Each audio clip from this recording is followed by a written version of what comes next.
to prevent disease, and then we can go into perhaps some things we can do to treat disease once it begins, and so, or once it sets in.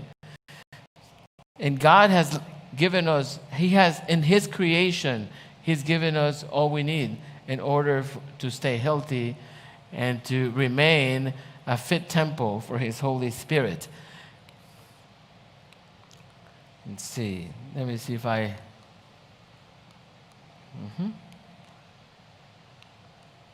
I should point over there, shouldn't I? For the to change the slides. Point to that. Let's see. Maybe I also need to turn it on. Yep, I also needed to turn it on. Okay, so right now, and I am going to specifically focus on COVID because it's what's around, but this applies obviously to all other viruses and even including bacteria. Let's see. So is this, now it turns out that I can't move. I just want to make sure. You can do it? Yes. Okay. So is that the second one? Okay. So great. So let's talk about a little bit about this. It's a frightening disease for many, and in some cases it can develop complications, and including death in some cases. But other diseases can do the same. What should we do? Again, we should use information that God has provided, follow His health laws, and then put everything else in God's hands. And so, let's see. Now, SARS-CoV-2 is the name. It goes into the body, and as far as we know, it binds to a protein called ACE2 receptor. And then this ACE2 receptor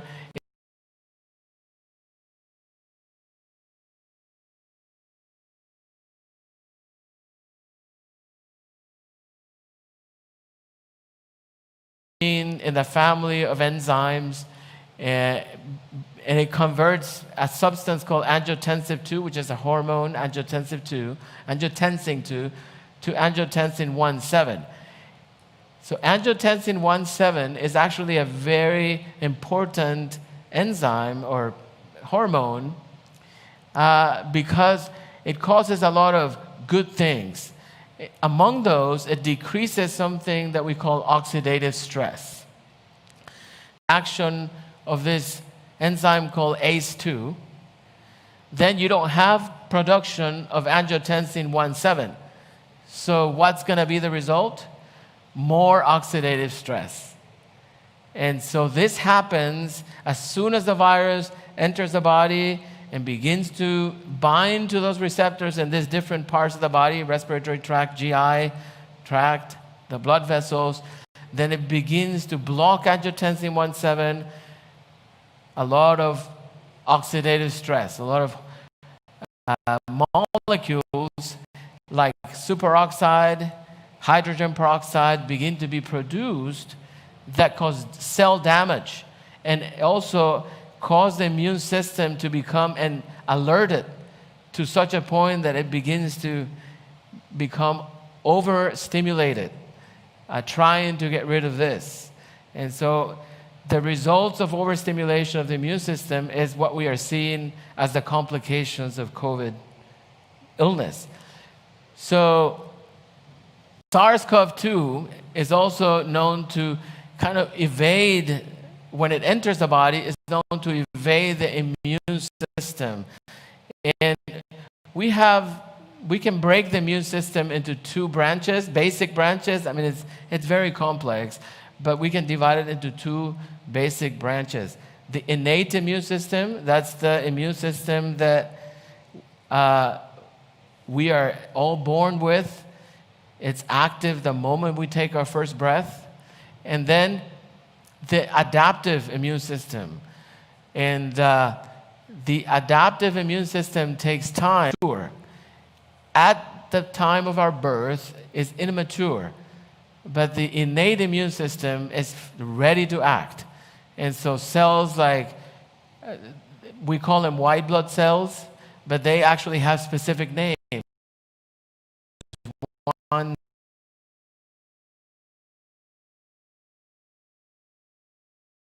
getting, and so they have, their nucleus has many shapes, the polymorpho nuclear cells, and those are part of the innate immune system. And then macrophages and monocytes and dendritic cells. And there's so many others. There's some specific to tissues too. And those will attack anything that comes in that is regarded as an invader. And so if we have a good innate immune system, anything that comes in is immediately not allowing for whatever that is to cause any further damage. So we want to have a very healthy innate immune system.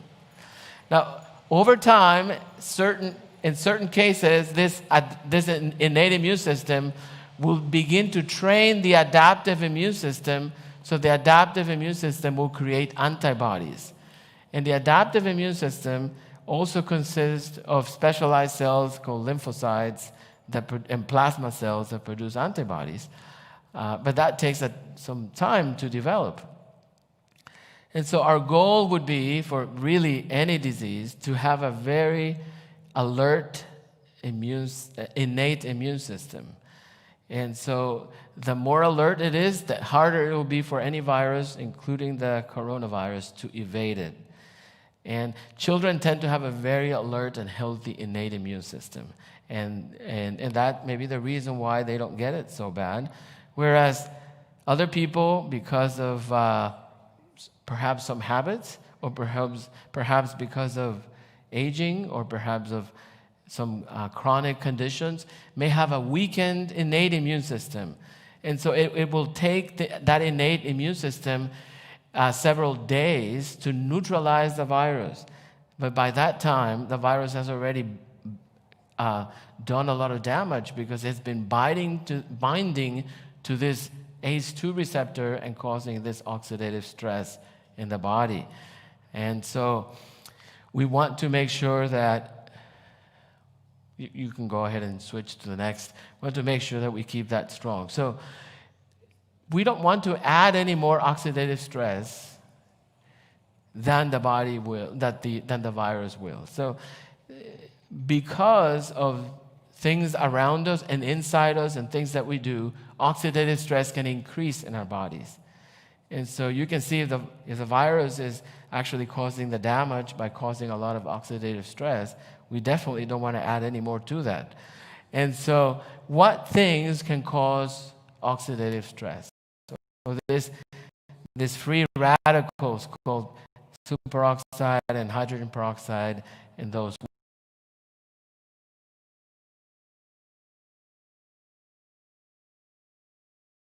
diets high in fat and sugar and processed foods. And exposure to radiation can do it. Now, this includes UV radiation. And so if sun is healthy for you, right? But not too much. If you get too much sun, you're getting too much UV radiation, you actually cause a lot of oxidative stress. You can depress your immune system to such a degree that you get sick very easily. People often will catch, for example, Shuit on sun exposure, and other diseases too. And of course, cancer, skin cancer can come from excessive UV radiation too. And cancer is something that the body is fighting every day of our lives. We have some cells called the natural killer cells, which I also forgot to mention. Those are part of the innate immune system, and they actually are in charge of killing cancer cells. Every day, one cell in our body is wanting to turn into a cancer cell, but the natural killer cells will kill it, and it won't turn into cancer. And so we need to keep that strong. We need to avoid overexposure. But how long is safe then to have sun exposure? Well, about 30 minutes, 15 to 30 minutes of sunlight is good for sun exposure. Now, if you need to be out longer, protect yourself. Wear a hat, Sometimes you have to wear long sleeves to protect yourself. And you still get some nice radiation that way, but you will be protecting yourself from overexposure.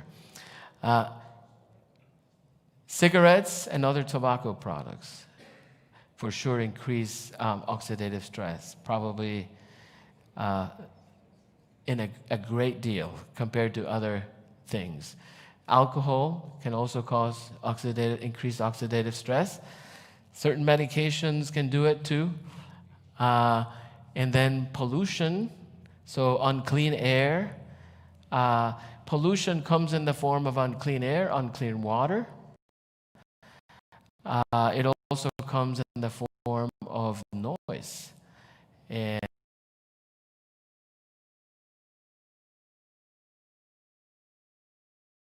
what does stress cause? It causes oxidative stress, actually. So increased emotional, mental stress will increase your oxidative stress. It will depress the immune system. There's a hormone called cortisol. It's essential for life. But if you get too much, then it actually causes the opposite. It causes oxidative stress.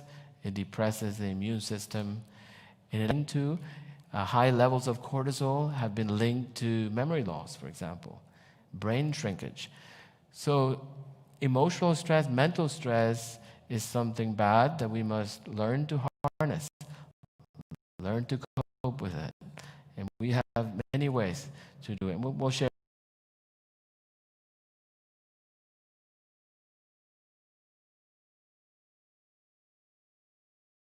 chemicals will cause to oxidative stress. And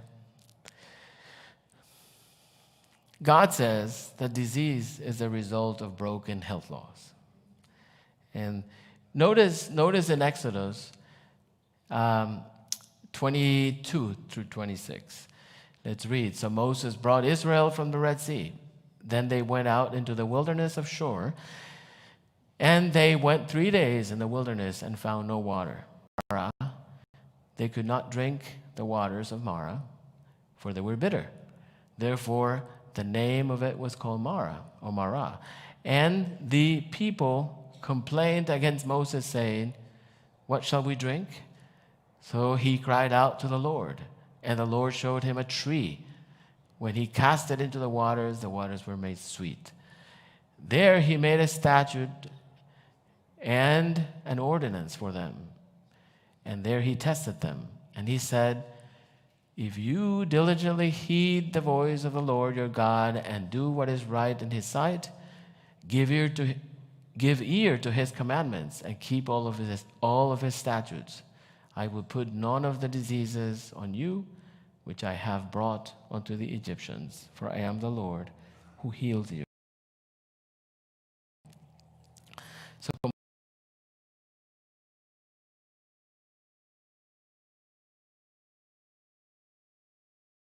verses, because you can see how we know God is powerful enough to change the water from bitter to sweet just by saying it. But he actually had them put a tree in the water. And we'll see how we can use that in our presentation today by how God has things that we can use in order to bring healing. And then in John 5:14, the story of the man who had been a paralytic for John 5.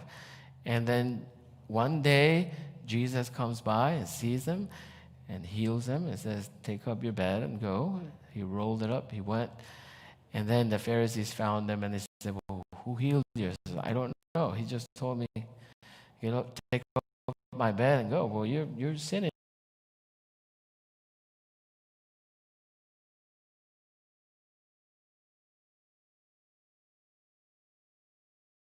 5:14. Afterward, Jesus found him in the temple and said to him, "See, you have been made well. Sin no more, lest a worse thing come upon you." And so clearly Jesus is tying his illness to a bad habit. And all bad habits are the result of our fallen nature that we give into every time we decide to follow that habit. And he's clearly tying that and saying, make sure you don't break the laws anymore. You will have health.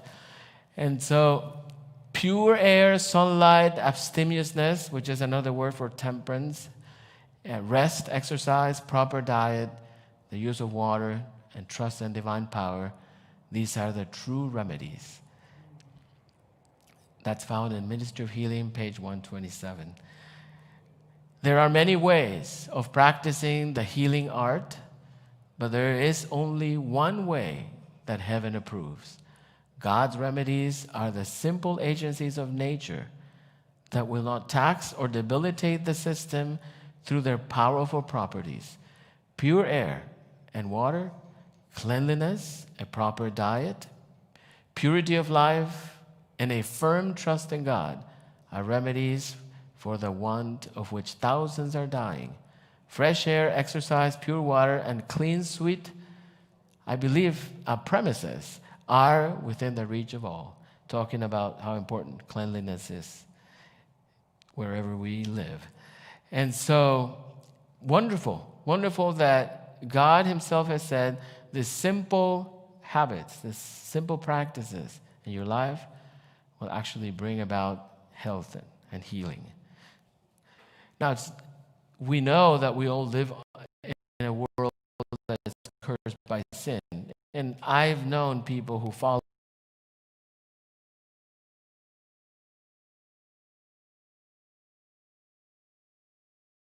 to distrust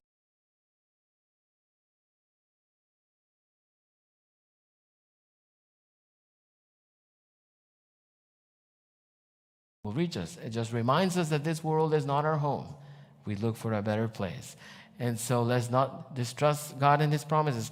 I have a friend who is going through that right now, and he feels like how can something be happening to him if he's been following the health laws. And really, the health laws God has given us not only for our physical health, but even more for our spiritual health, for character development, because Spirit, if we follow his health laws. And so that's really all we will take to heaven, our character. And so that is what we need to keep in mind. 8 natural health laws. What are they? Well, they were already mentioned in the quote, but we'll summarize them. Nutrition, exercise, which is physical activity. It doesn't mean always running or riding a bicycle. It just means physical activity. Water, sunlight, temperance. Temperance is another word for self-control or abstaining from things that are harmful and consuming those that are good with moderation. Fresh air, rest, which includes sleep, change of activity, stress relief, and then trust in God. So we'll break those down one by one. Nutrition. So how does it strengthen our immune system? Well, vitamin C is one of those vitamins that's found in almost every vegetable. Berries, green leafy vegetables, citrus, so many sources of vitamin C. And it's just great for many things, but including strengthening our immune system. And there's also quercetin, which is found in red and white onions, berries, apples, broccoli, peppers, especially in what relates to viruses, because quercetin is a zinc ionophore. And what that means is that it opens the cell wall, opens pores in the cell wall so that zinc can go in, and then zinc is lethal to the virus, to these viruses. And then zinc, legumes and whole grains, selenium, legumes, nuts, whole grains, vitamin E. And then we have a whole host of other chemicals, many of which are not even identified, that are called as a family antioxidants and phytochemicals. The word phyto means plant, so they're plant chemicals that are healthy for us. And all plants, especially green leafy veggies, and cruciferous. such as kale, spinach, and chives, and turnip greens, and cilantro, and bok choy, and so you can think of, 20, 30 different edible green leafy vegetables that you can have, and you can have a variety of, and these are by far the most abundant source of antioxidants. And why do we say antioxidants? Because remember oxidative stress? So antioxidants fight oxidative stress. They reverse oxidative stress. They neutralize those free radicals, hydrogen peroxide and superoxide and so forth. And so they decrease cell damage. And so cruciferous are broccoli, cauliflower, Brussels sprouts. Those are the cruciferous vegetables. And then there are others like spirulina, more like small leaves, watercress, and so forth. And you can probably add more to the list. Nutrition is very important.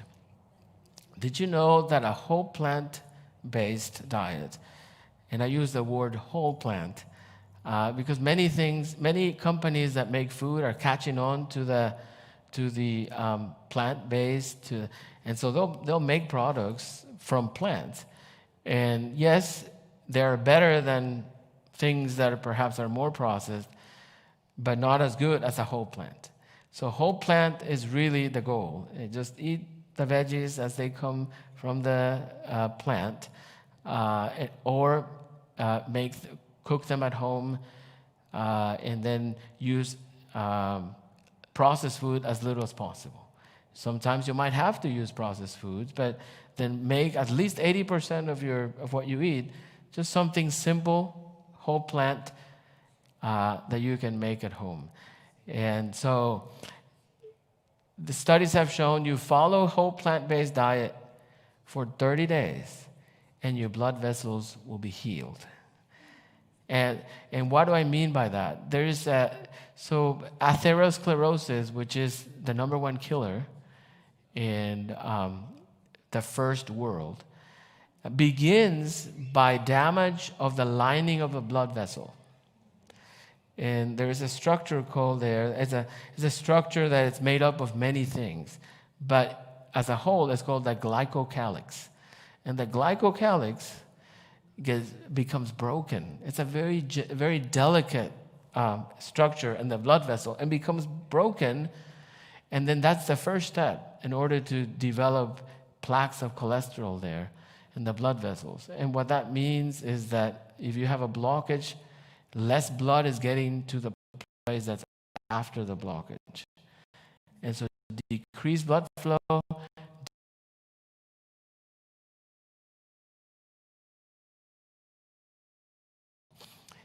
but if in 30 days someone switches from a regular diet to a whole plant-based diet, they can heal the glycocalyx. They can heal the blood vessel. So that preventing heart attacks and strokes and all those things that come as a result of unhealthy blood vessels. What about exercise, water, sunlight, air? Well, exercise tames inflammation. And inflammation is a name that involves many processes, but one of those is oxidative stress. So you could say when COVID gets into the body, it causes a lot of inflammation. That's when we say it causes a lot of oxidative stress, that involves the process of inflammation. Inflammation is recruiting immune system cells to one place, and it sometimes in an excessive way, an excessive manner. And so that's what's called inflammation. But exercise will tame that inflammation. In other words, it tames the immune system so it doesn't overreact. It acts very healthily. It doesn't overreact. So exercise is very important. It oxygenates, but it also activates the immune system and improves sleep, relieves stress, and of course, it generates heat. And heat is very important. Heat is an increase in kinetic energy. And kinetic energy is what drives the cell functions. So you have heat, your body functions more efficiently, faster. In the University of Toronto, they took athletes and they divided them in groups, and they had some athletes do intense exercise for 30 minutes, and others that just light exercise. And then they took blood samples. And so what I mean by intense is they worked up a sweat, and the others didn't. And then they drew blood samples, and they saw that in the athletes that had worked up a sweat, that generated heat, their immune system cells, innate immune system, so monocytes and macrophages, natural killer cells, went up anywhere from 10 to 20% just from that, just increasing their immune system cells. So that activity, that oxygenation, that generation of heat really helps stimulate the immune system. And I don't know how many of you, after a physical activity, have experienced stress relief. And I believe it's one of the best things you can do. If you're stressed for whatever reason, go out, take a walk, work up a little bit of a sweat, and you'll be relaxed. Your muscles will be relaxed, and you'll sleep better, and so forth. So your mind will work better, will be clearer too. Water, how does it help? Well, it helps in many different ways, but water has a really great attribute or quality. It has a high specific heat capacity, right? So it can hold heat very well. And so we can use it to treat our bodies with heat. And so we're going to show some of that today, later on, how we can do warm compresses and heat baths and so forth in order to not only treat disease, but prevent and treat both. One thing that I would recommend every one of you do if you want to keep your immune system strong is when you take a shower, open the hot water and do as hot as you can handle. My wife is, sometimes there's like, ooh, the steam coming out. But I try, and I do as hot as I can handle, and then you can do like 3 minutes of hot, and then you go to the coldest you can handle for 1 minute. And so you alternate. You always want to do more heat than cold, and then you end up with cold. So you do that, you repeat that cycle about 2 or 3 times every time you shower if you have time. And then you can do that. If you don't have time, just do it once, at least once, and end with cold. If you're an older person, this can lead to blood pressure changes. So you should probably use like a shower bench in order to be safe. Or if you're going to do it, just make sure someone is there with you. You don't want your blood pressure to drop, because then you get in trouble in the tub. So just be extremely careful with that. But aside from older people, I think most of other people should be able to handle this. And that is a good way of boosting the immune system every day. And that, of course, is the power of water. You need to make sure you drink enough water. All the reactions in the body require water. And so without water, our reactions will not be as efficient. So we need to drink enough water. Some people like to think of how much water they need to drink in cups. They say, well, drink 8 cups a day. That's 240 milliliters or 8 ounces times 8 during the day. That's a cup, is 8 ounces. And one of those bottles, plastic bottles, is 16 ounces. So 4 of those a day. If you're more technical, then you want to weigh in pounds and divide that by 2, and that's more or less how much water you need to drink a day. Spread it out. Don't take it all at once. Spread it out. 2 in the morning, 2 mid-morning. It's not advisable to drink a lot of water when you eat. You can drink it up to 30 minutes before, and then about an hour and a half later after the meal. Because otherwise, if you get too much, it interferes with digestion.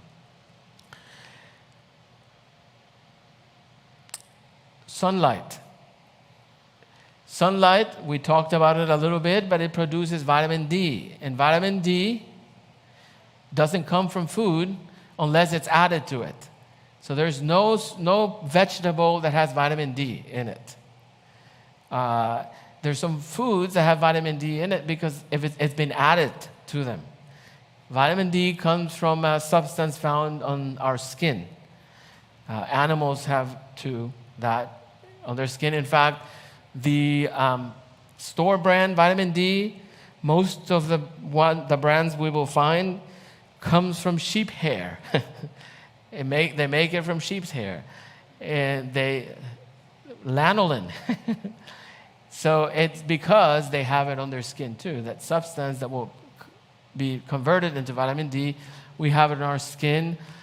People with darker complexion like me, we need a little bit more sun than people with lighter complexion in order to get enough vitamin D. Because we have something called melanin, which kind of blocks. It's a sun blocker, natural sun blocker. So that's why. Vitamin D is super duper important. Even now, they're seriously looking at vitamin D as a treatment for COVID. And so it is very important. It has a lot, it's a hormone, has a lot to do with the immune system. It boosts the immune system, boosts muscles and bones. It has to do with the brain, so it's important in mental health. So people with low vitamin D have depression. They get 50% more infections than people with normal vitamin D. So it's very important, and we get it from sunlight. It's important to get sunlight. So if you're ill, sometimes you may feel like, I want to stay in bed, but make an effort to get out and get some sunlight, because it'll help you. You can get vitamin D in a pill. Yes, certainly you can. And the recommended dose would be 1,000 to 2,000 every day. And you can research what vitamin D might be best for you. There is information there where you can research. If you need, there are some stores that will have knowledgeable people there as to where the vitamin D comes from of a specific brand. And you can do that. And so take 1,000 to 2,000. You might have known somebody or yourself been prescribed high-dose vitamin D. Okay, and it used to be thought that high-dose vitamin D was the way to go, like 50,000 units once a week. Well, that's no longer the case. Now we know that the best treatment is daily vitamin D. Low dose, 1,000, 2,000 a day. As long as you take it every day, it's even more effective than high dose once a week.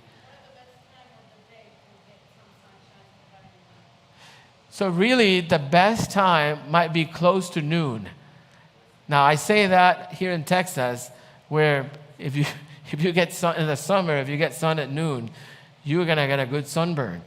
But the reason I say that is because it's when the light is perpendicular. That's when that's when the production of vitamin D is best. But even when it's at an angle, it still works. So here in Texas, you might have to vary that and maybe get some sunlight at the beginning of the day in the summer. Now, this time of the year, like today, perfect to get vitamin D, right around when the sun is hitting at 90 degrees.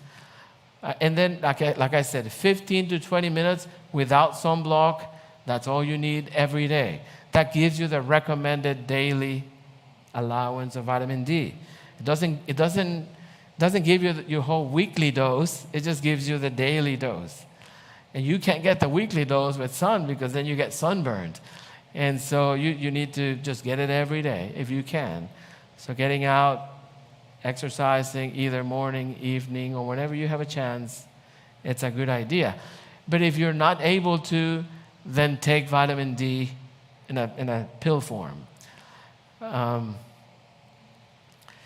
You really, some people say, well, I drink milk. I said, yes, and it'll give you some vitamin D, but likely not enough. And if you really wanted to get enough from milk, you would have to drink too much milk. And there are other problems associated with drinking excess milk, one of those would be increasing oxidative stress. So you're kind of getting a good thing and then kind of counteracting what you are taking the vitamin D for. And so it's just better perhaps to just take it in a tablet form or a capsule form, or some people buy gummy bears for vitamin D, and so they're getting their vitamin D. Sunlight is, we already talked about. It also produces heat, right? So heat is good. Talking about water, sunlight, heat, saunas are excellent for boosting the immune system. So if you have the privilege of having access to a sauna, take a sauna treatment. S-A-U-N-A, sauna. I may not be pronouncing the word in a way that everyone understands, but one of those chambers where you get in and produces lots of heat. And they do this in some countries, and it's part of their lifestyle. And they found that they have less infections, less cases. And even in this pandemic, like Finland, for example, has had less cases. And what they do, they almost have a sauna in every home. There are more saunas than people in Finland. And what they do is they take sauna baths, and then they get into a cold, they have like a pool of water there, like a jacuzzi with cold water. They get into a sauna, and then they go and end with a jacuzzi, cold bath. And why end something heat treatment with cold? Anyone? A little bit, yes. It locks in the heat. It closes the pores. You know that the pores let the heat off. So if you get a cold shower or get in the cold tub, then your pores will close. The heat is locked, and so it lasts longer. It has a longer effect on boosting the immune system. Yes, question. There is a question if children can take vitamin D. Children can take vitamin D, yes. Yes, they can. There was a question here? Wet or dry sauna? Which one is better? You know, I don't know. I don't know about that. The same units, 1,000 to 2,000? Yes, 1,000. 1,000 would be good. Okay, so air, fresh air, very important. Now, regarding air, pure air, of course, by far the best. And there's certain trees that purify the air. Which ones are those? Yeah, conifers. Conifers. What are the conifers? Pine trees and spruce and all those. They purify the air. They've actually done a really interesting study in Japan. They said, you know that fresh air from the forest is really good. Let's see what happens when we take men or people to a forest and just have them walk there over a weekend. And so they took them, they drew some blood beforehand, they measured their immune system cells, then they had them walk for 2 hours Saturday and Sunday, the weekend. And then they rechecked the immune system cells afterward. And they were about 20 then. And so they said, well, not everyone can get out here. You know, if you live in the city, you can't really come to the forest of conifers. So how do we do it? And they said, oh, we know. The conifers, they release this in the air, this substance that's called pinene. Maybe that's what it is. So they actually took people into a hotel, and they got the essential oils from the spruce and all those trees. And then people were sleeping with the essential oil going on, and they checked their immune system's cells before and after, and they had gone up by like 10 to 15%. So even doing that helps. If you're not able to get out of over here, where can you find a conifer forest? We don't. So, but we can use essential oils, and we'll have some of that today. You have it going, yes. Just to show you that that's something else you can do to boost your immune system. Things that God has created for us to be healthy.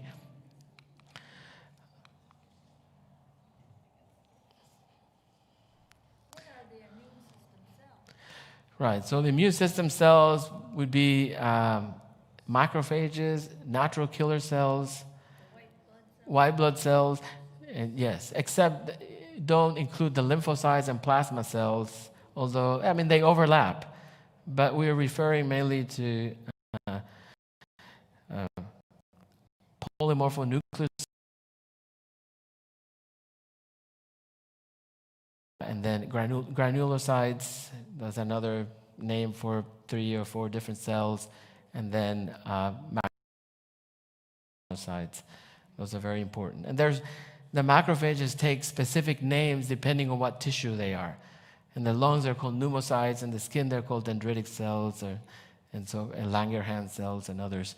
But they are actually modified macrophages. Rest. Melatonin. So when we sleep, what hormone is produced? Melatonin. I just saw an article, melatonin being looked at as a treatment. And we can get it in a pill form. Where do you think it comes from?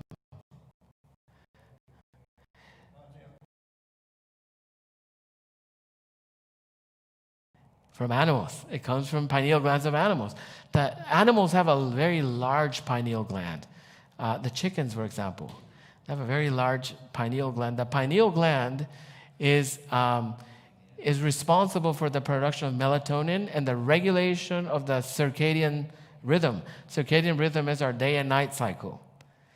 And so have you heard the expression, I go to bed with the chickens?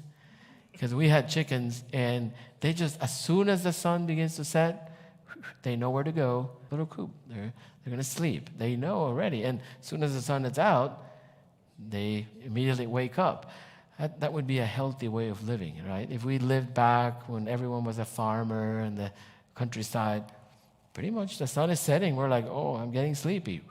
I remember my grandparents, we went to visit them. They used to live, they still do. My grandpa is 100 years old, and he still lives in a ranch in Chihuahua, Mexico. And when we were kids, we would visit them, and they didn't have power.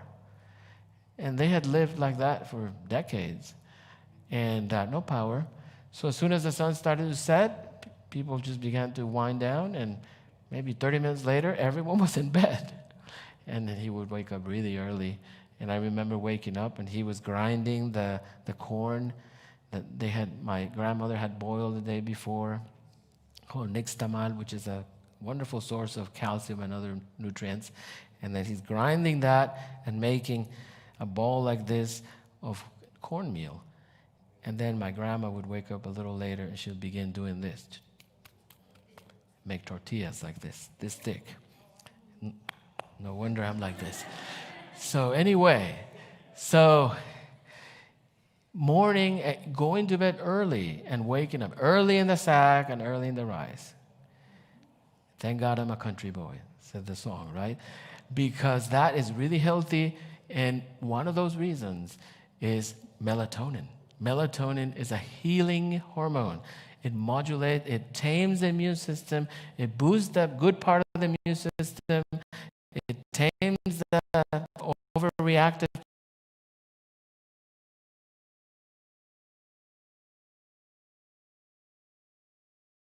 vitamin D is being considered, melatonin is being considered a treatment for COVID. Stress relief, of course, resting, sleeping well. If you want to cope with stress in your life, there are 3 things you need to do. 3 main things. Get enough sleep, get exercise, and eat well. Avoid things that are going to stress you more. And you know, one of the things that stresses you more, probably than anything else, is caffeine. Caffeine is a great stressor, and I'll tell you why. It kind of fools us because it makes us feel good, but when the effect goes away, it causes a lot of stress. It's called withdrawal. And they say that the only people who benefit from caffeine are those who never drink it. Because so those who drink it on a daily basis, all they're doing is treating the withdrawal. That's all you're doing when you drink it. Because if you don't have it, then you have a headache, you feel stressed, irritable. And so it causes stress, and we don't want that. We want to be calm. We want to learn to cope, sleep well, and it interferes with sleep too. So sleep well, exercise, and eat right. Eat right means lots of fruits and veggies. Don't eat sugary drinks or anything like that. Just water between meals. Don't eat between meals, and that would help you cope with stress. And we'll talk about something else that helps you cope with stress as well. Did anyone have a question? Yes. On the melatonin, can melatonin, if you take it every night, can it stop you from making your own melatonin? I believe so. I think it can. So you want to be able to make your own melatonin, and the body will do that. The melatonin is made by the body at the highest percentage of melatonin is before midnight. That's the highest. From 9 to midnight is when you get the most. It begins when the sun sets. And so when darkness sets in, it begins to, and then at midnight is the peak, and then it's still produced later, but not as much. How can you reset that? Early morning light exposure helps reset your circadian rhythm.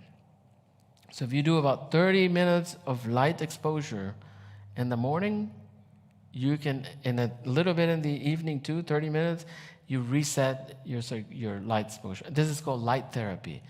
In countries, in northern latitudes where people don't have the benefit of getting very consistent sunrise and sunset, and we may be included in that, they actually sell light therapy. So you can expose yourself to sunlight, and then that way you reset your brain to be in shape, to produce that. Temperance, we said maintain a healthy weight. That's part of self-control. Eat smaller servings, avoid what is not healthy, and then you have less oxidative stress, less inflammation, stronger immune system. And then, of course, avoid those things that are clearly not good, like tobacco and alcohol. And the last piece of the puzzle, and probably the most important, trust in God. If you all these laws, health laws, have to be accompanied by faith that I am doing them because God has given them to me, and I want to honor Him with my body, and I want to do it because He says so. And so we trust in Him, we trust in His laws, we trust that He will keep us and help us, and He will. That is what He has promised. Casting all your cares upon Him because He cares.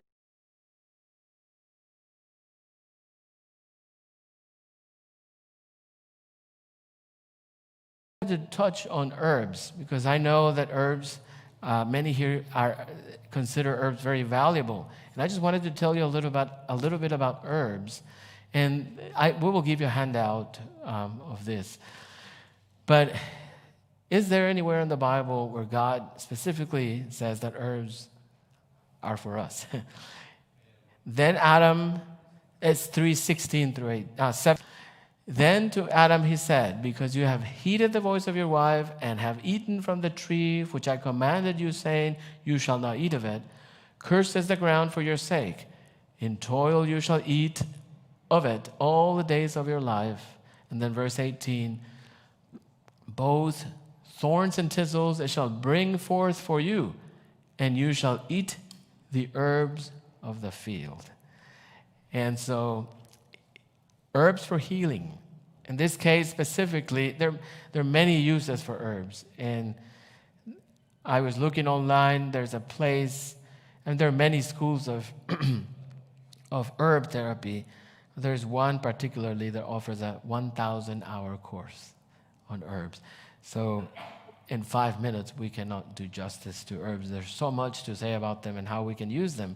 But I wanted to focus specifically on in boosting the immune system through some herbs. And we can divide herbs into immunomodulators. You've probably heard about this drug that's been controversial, hydroxychloroquine. Well, it falls into the family called immunomodulator. In fact, the use for it that so far has been given, it's for treating rheumatoid arthritis and lupus, which are autoimmune diseases. And autoimmune diseases means that the immune system has gone a little haywire and it's attacking itself. That was attacking our own body. And so you need something to modulate it, to tame it. And that's why that drug is used. But because of what COVID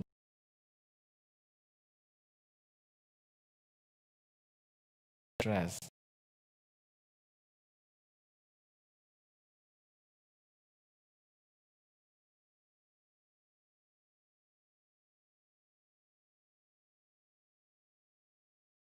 what's happening, but you can just use them. You can grow them at home, or you can buy them online, or go to a health food store and get it.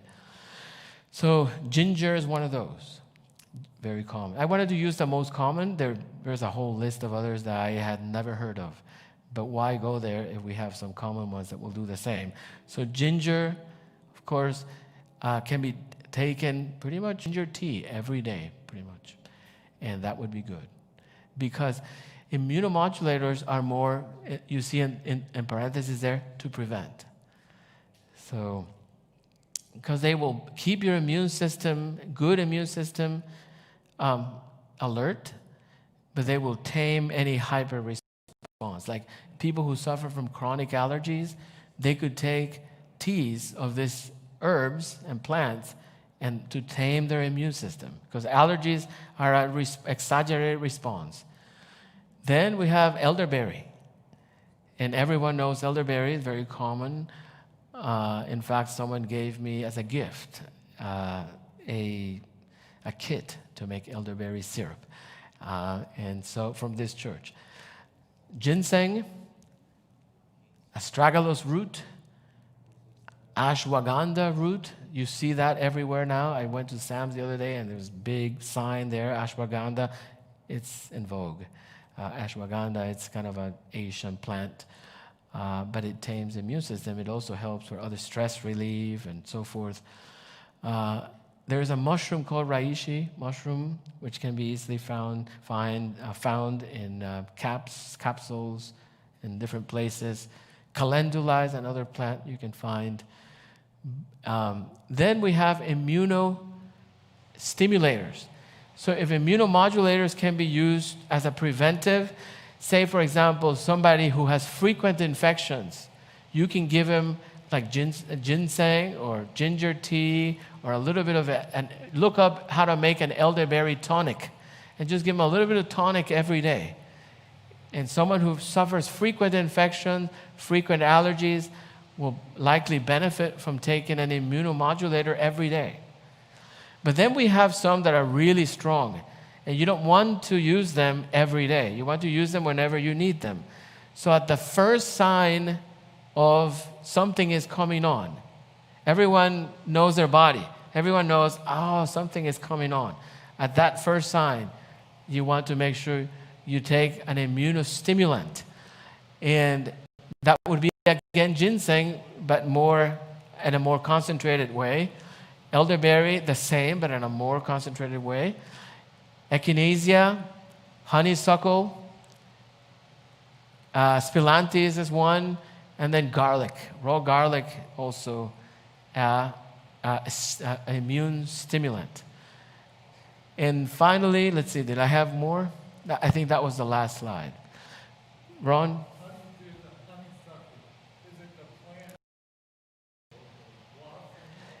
It's the blossom, yes. Mm-hmm. And you will find that, I looked them up, and you will find them in bags, sold dried already, or you can grow the plant. So I believe that now we're going to go to the back. And if you have any questions, you think of any, just ask us out back there, and we'll be happy to answer.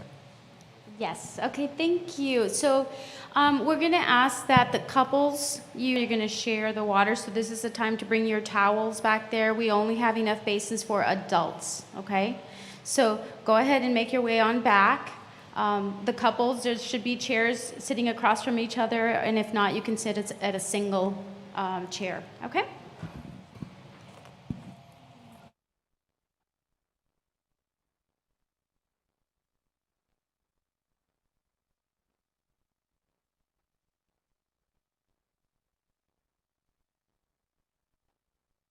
We do have extra towels, so if you did not bring your towel, we have one for you. Just let me know.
Okay, can everyone hear me?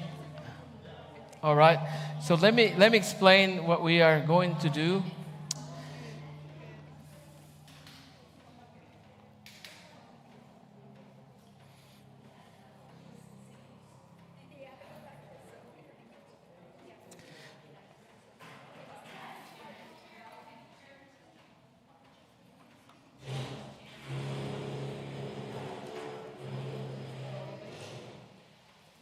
They're putting some chairs over here. Yeah, nice. Idaho blue spruce. Yes.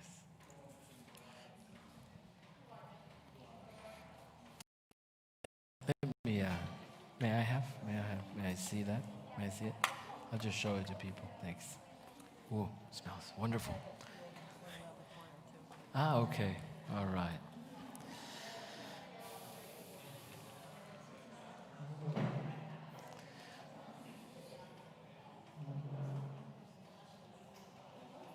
And all you do is one drop, right? One drop. That's all you put? One drop? You can do it. I sometimes put a few more in just because I like. Yeah. How long will Once this you do last it. you? How long will this last you? Huh? How long will this last? How long will it last you?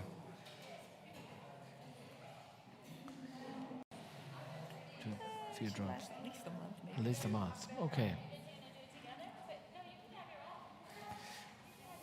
Hey.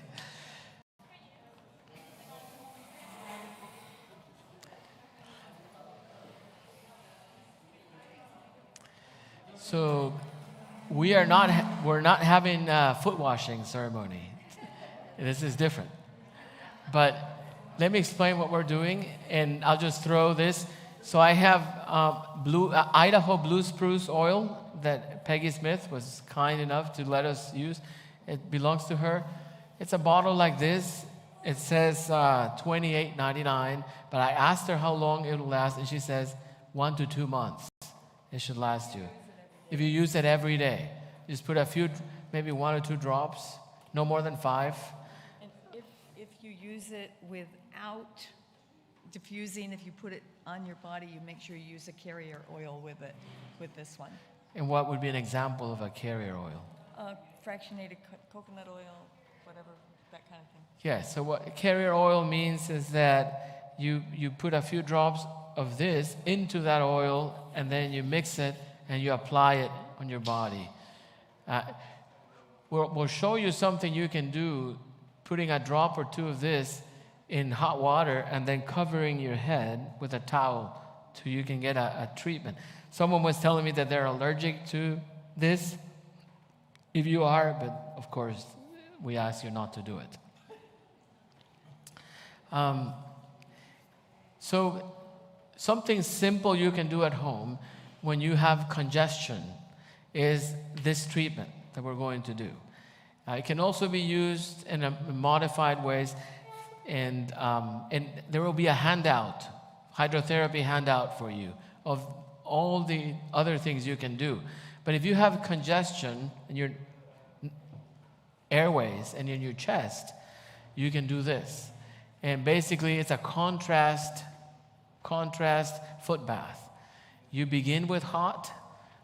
Be careful not to put your feet in it until you test it. You want to, if you have diabetes and you have neuropathy, you want to be careful. You want to make sure that someone is there to help you, because sometimes your sensation may be impaired. You may not realize that it is very hot and you can get burned. But what you do is you add the boiling water slowly until you can handle, to as hot as you can handle. And then keep your feet there for 3 minutes. And then the other basin, you're going to put some ice in it. And then you put your feet in really cold water, ice water. So hot with boiling water. So you add to room temperature water, you begin to add a little bit of boiling water until it gets as hot as you can handle. And then 3 minutes, and then you switch to cold for 1 minute. And then you want to do that for about 10 to 15 minutes, switching. Okay? So the ladies are going to come by and pour some boiling water. So go ahead and take your shoes off. And Colette's going to help us a little bit with the logistics of this. So they're going to bring the hot water, and they're going to put it in the left container that you have in front of you.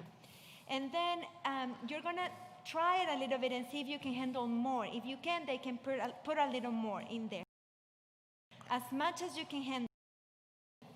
Then in the other one, we're going to put ice, but nobody puts their feet in there yet because we need to take time. It's 3 minutes on hot water, 1 minute in ice water. And we're going to do that 3 times, and we're going to do it all together. And then at the end, we finish with cold water, we dry it out, and then we put again our shoes and cover. So we're going to start pouring the hot water and pouring the ice, and then whenever we start the treatment all together. So we can do it at the same time. Okay? Do you have? Todavía es mucha agua para este lado también, ¿El ¿verdad? de la izquierda? Pero es de agua caliente. El frío no tiene que ser tan frío. So let's just divide the ice that we have. Yes. Yeah. So each person needs two. We're having them share. The couples are sharing. Oh, the couples are sharing. The limited ice and hot water. Oh, okay. Yeah. So put ice in one of them. Yes. Ice on the right side, correct? Yes. Ice on the right side and boiling water on the left. We brought more ice. Yes.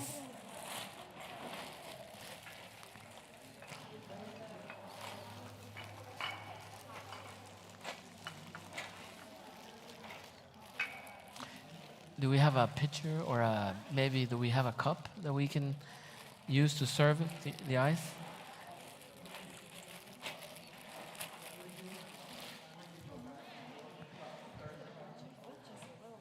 Oh, really? Okay. I'm gonna put that. ¿Qué quieres hacer? ¿Quieres un cup? Oh. Oh, okay.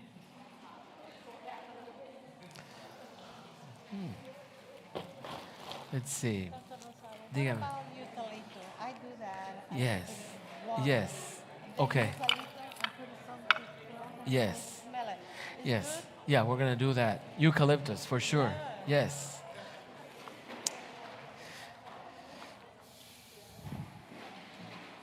Okay, let me see. This is your ice water.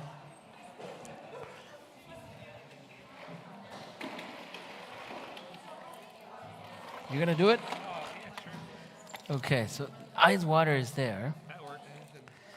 Yeah, that's the ice water. Gracias. Sí. Who needs ice? Ice water. Ahorita le traen el caliente. Lo que le hace falta. Ahí. Bueno, está bien, ahora le van a dar. All right. Are we needing ice? ¿Le pongo más? Ponla ahí. Ahí está. All right, we'll put some ice there for you. So the left side is ice. No, the right side is ice. The left is going to be boiling water.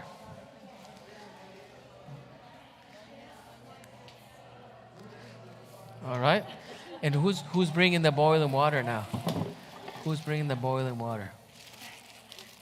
¿Qué te pasó, mi vida? ¿Te quemaste? No, me tengo calambre. Oh, calambre. Y este es otro. Okay. Yeah, go ahead. Okay. All right. So is that cold enough for you? No, it needs to be hotter. Oh, you already had the hot water in there? Yeah. They already put the hot water? They put that in the cold. Oh, the cold is next. Okay. So did you tell us why we're doing this? Yes, so when you have chest congestion or sinus congestion, you can do this. It's called contrast. You can do that and it'll help you clear. And if you add maybe a little bit of eucalyptus oil in there, it'll open up congestion. So raise your hand if you need more ice or if you need more boiling water. Who's bringing the hot water, the boiling?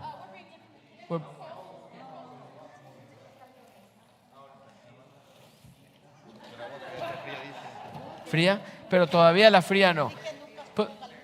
Put your feet in the hot water first. Cold water is after hot. So the one that is on your left is for the hot water. So you can put your feet in the left side container, and then they'll come by and put the hot water for you. Yeah, you can do it now.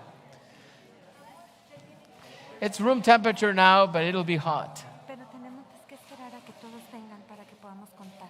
Yes. No, voy a decir que lo pongan, pero no, ya entendí. Oh, ya entendí. Okay. Yes. So because we're all doing it together,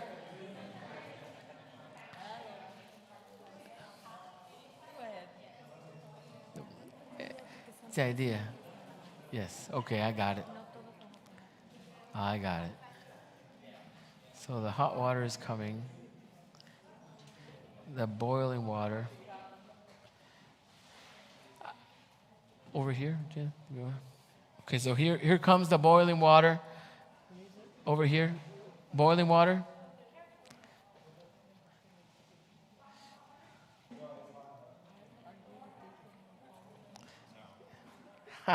So you can share, put a foot in there each. The couples are going to have to share, put a foot in there each. One of your feet. It's not hot enough? No, it's okay, it's okay. It's okay, huh? All right. Okay. So when everyone has hot water, we will begin to count in about 3 minutes. When everyone has hot. So who still needs hot water? Raise your hand. hot water, raise your hand. All right? Keep it up so people can see you. Did you ask if we have hot water? Or what did you ask? If you need hot water. Oh, no. I don't know. Yes. Whoever needs hot water, keep their hands up.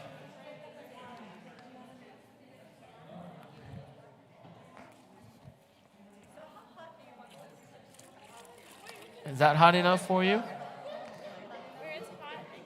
Yeah, it's hot water. Is that good?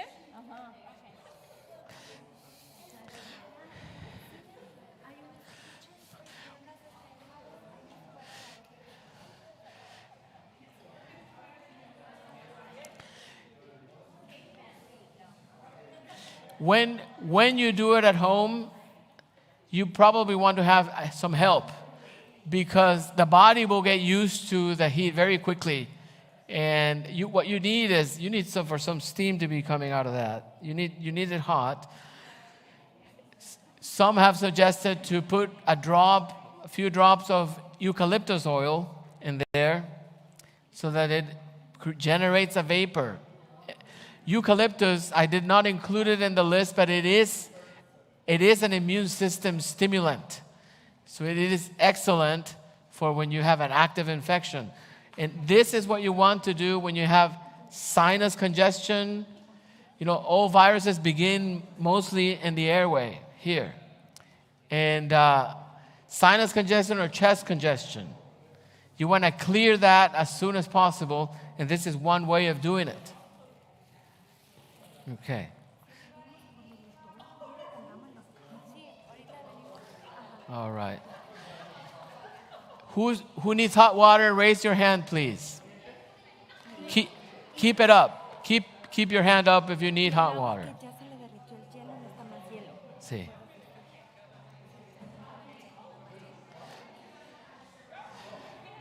If you need hot water, raise your hand.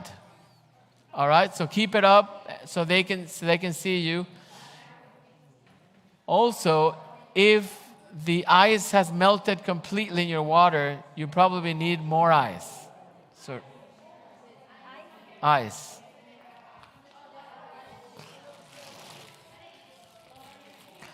Is there a cup? We can use that cup to get the ice out.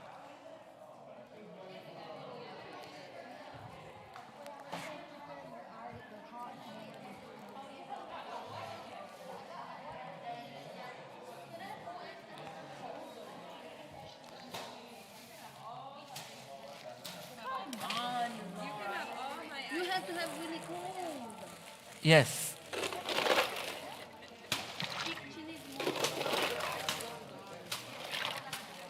Who's that? Laura.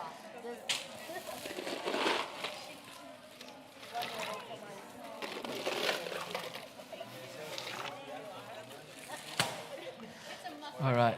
Lorena, I'll switch you if you want to. There you go. Yeah, you can use that cup. We just pour it in here maybe. And then you can use that cup. You are welcome. Okay. So congestion gets in the way of healing. If you have a lot of congestion, it's kind of a gooey, sticky thing inside. And it gets in the way of healing. So you want to clear congestion when you're ill. You don't want to leave it in there. You want to clear it.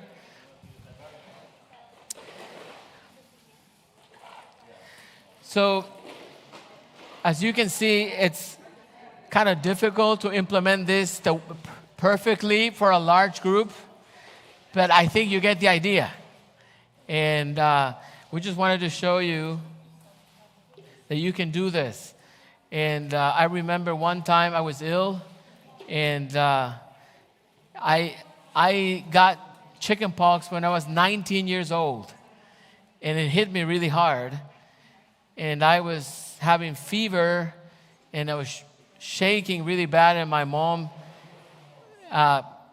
did this for me and put a towel over me, and I remember that steam coming up, and it initially felt really hot, but then it felt really good. And then after that, we finished the treatment. She gave me some hot tea, and I took my clothes off, and I got into the bed, and she wrapped me with a lot of blankets, and my fever broke within 30 minutes. And then I never had fever again.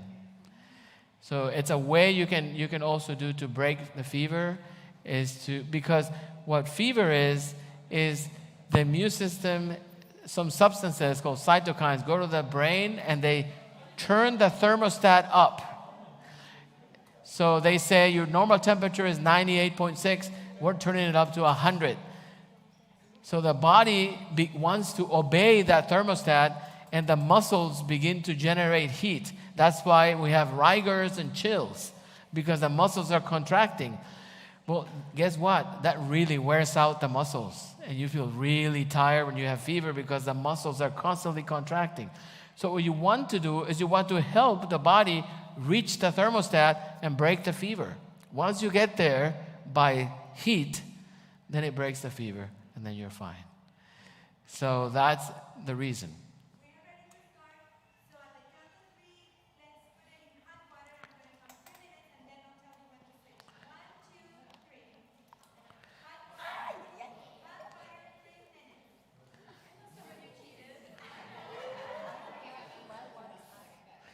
Hot? Okay, excellent. So the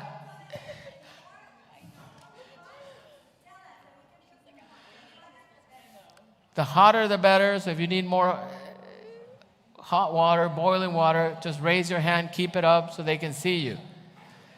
What does hot water do? It dilates the blood vessels. Wherever there is heat, there will be more circulation that way. Mm-hmm. The heating pad kind of works the same way. And it will show you a homemade heating pad that you can apply directly in the skin after we do this. That you can do is warm compresses. You can do on your chest and on your back, alternating when you have a lot of congestion in your chest. And that's like a heating pad, because moist heat is a little better than dry heat.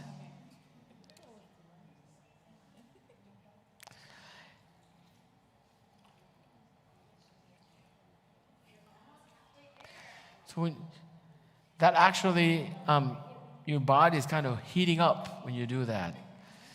And one way to help it is to drink some hot herbal tea, like with those herbs that I mentioned. You can drink some of that, and that will really boost your immune system when you're doing it. Halfway there, you're almost there. You can do this. Now, does anyone need more hot? Now, Lorena shared with me that she has a friend who told her they haven't gotten any COVID because something they do. We're doing it. Yeah, we're doing it after this. Go ahead. So he talked about some of the herbs: ginger, we're doing orange peel, and we're doing lemongrass. Lemongrass. That's where your bath towel comes in, and we're going to do the steam. We're going to steam. And I'll tell you the benefits once we... Yes. So it's going to be ginger, orange peel, and lemongrass. Now, lemongrass makes a really good tea.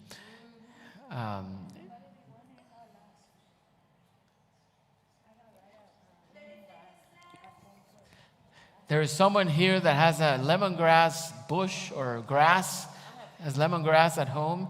If you want some, you can talk to her. It's Sister Metzger. There's also essential oil. Yes. You can order those too. So how are we doing on time? Time to change. Change to cold. Roy, get a shot of Belkis right here.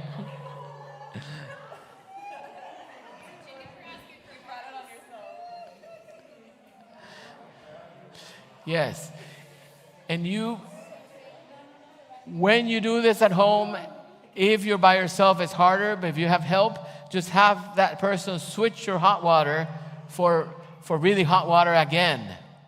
Dump the water you use and put fresh hot water.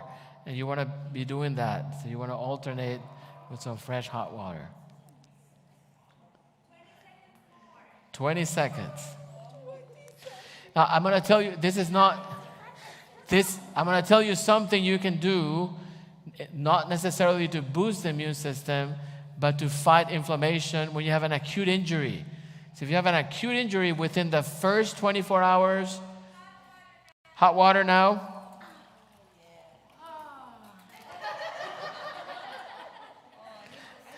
All right. So within the first 24 hours of an acute injury, could be an ankle sprain, could be sprain anywhere else in the body, you have to use ice. Ice, only cold. Don't use hot within the first 24 hours. Because that's when the body is building up inflammation, and that's when the swelling happens. So as soon as you can, put your extremity in cold water, as cold as you can handle it. So ice water. And it'll stop it immediately. Like if your ankle gets twisted, just put it in ice water. So as long as you can, 20 seconds, a minute, take it out, rest a little bit, put it back in there. That's only the first 24 hours. After the first 24 hours, then you switch. You do this. You alternate. Because after that, it's kind of set in a little more, and you want to activate the circulation by doing contrast. But the first 24 hours, only cold. And we have in the freezer some styrofoam cups that we put water in them, and they're frozen. And those are very nice because you can cut the styrofoam cup around it, and you can make like a little roll-on ice for, like, if you have a tight muscle, someone can rub it on your skin for you. And we'll try for some of you who may be willing to try it, we can try it tonight. And you can feel what an ice rolled on feels like. It's for tight muscles, sore upper back muscles, lower back muscles, any soreness anywhere that you have. So is cold or heat better for like muscles? So when you have a muscle spasm, you want to use ice to break it. But if you just have like tight muscles in your back, it would be better to use If you have tired muscles, heat. So a warm bath. Epsom salts are really good because it's magnesium. Magnesium is good for your muscles. Yes. But if you have a tight muscle, like a cramp or very...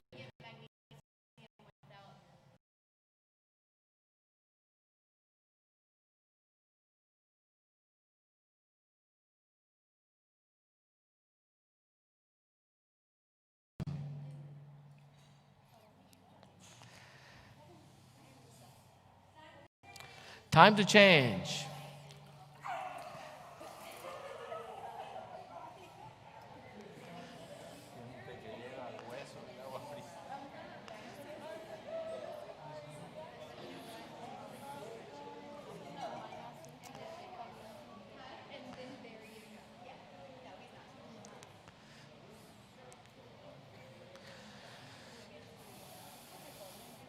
So, say for example that you or someone in your family gets COVID.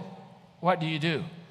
So the symptoms can range, from just a head cold to chest congestion to pneumonia to shortness of breath, respiratory failure, and so forth. So if someone gets it, you want to keep doing what you've been doing, taking your vitamins. Now, one that I didn't mention in the presentation, and I meant to include there, is called NAC. Time to change. So NAC stands for N-acetylcysteine, and it's NAC. NAC, NAC. N as in Nancy, A as in Alpha, C as in Charlie, NAC. 600 milligrams twice a day. Now, why that is important? It's a very potent antioxidant that boosts the system in the body called glutathione. And that's another one that they're looking at as a treatment for COVID. NAC will give you plenty of that, and you can take that either to prevent or to treat. So NAC 600 twice a day. For children, I believe it's the same. I believe it's the same. Yes. N-acetylcysteine. Yes, and acetylcysteine. And so that zinc, bump the dose of zinc from 50 to 100 or 200. Now, some people complain of GI upset with zinc, so we just want to maybe eat it, take it with food. You want to increase your dose of vitamin C from a regular 1,000 to 3,000. You want to increase those doses. You can, if you are at a high risk, say that you work as a nurse, or you work with students, or you work someplace, you work at Best Buy where people are going all the time. Then you want to take it every day. But if you're at home most of the time, you probably don't. But if you get sick, then take it. And you want to take the high dose. Vitamin D, continue the vitamin D, take melatonin, plenty of water, do this, keep doing your showers. But let's say that that's not enough, that for some reason you as an individual or whatever the other person is, it's not responding and they get congestion, they begin to have cough.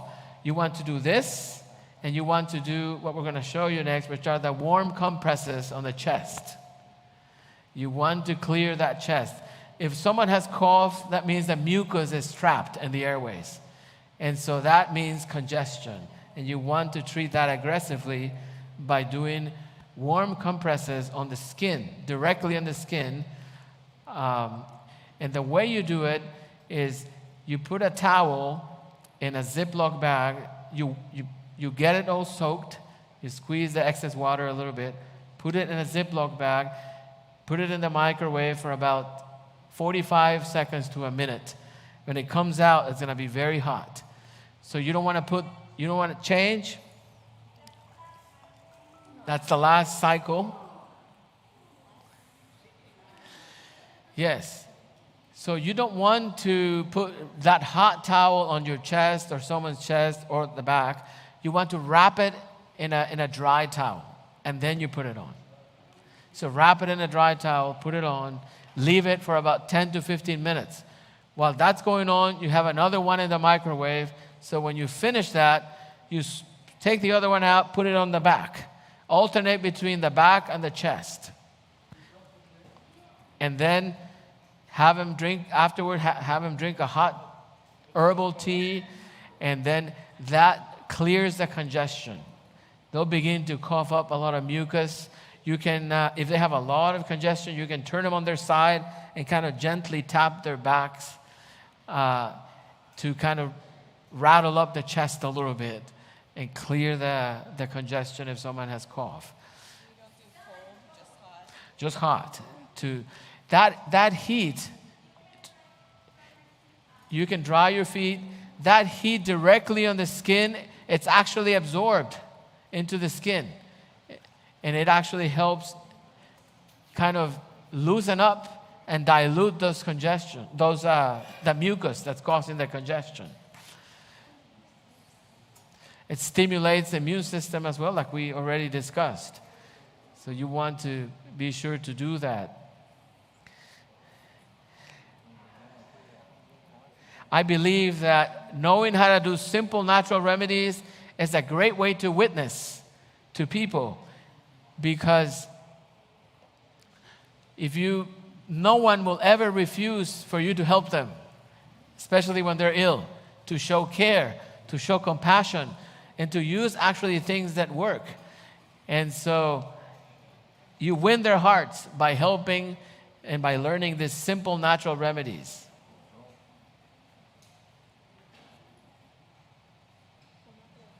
Ajá. Se puede, sí, se puede usar. Yes. For sore joints, someone is asking, can you do this for sore joints? And sure, you sure can. So, Colette, do we have, are we going to do the the one for the face? Okay, so let's do the one for the face.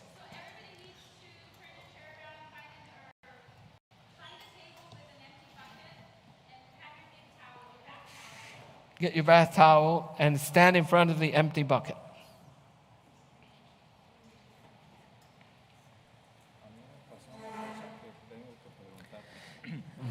De pronto me comenzó a dar de este lado. ¿Como un calambre? No, sí, no ahorita, el tiempo. Ajá. Como un tirón, como que se hubiera encogido y Sí, quería dar como un calambrito. sí. Y después no le hice caso y Ajá. después pasó a este lado. Sí, Y después me comenzó a doler acá. sí.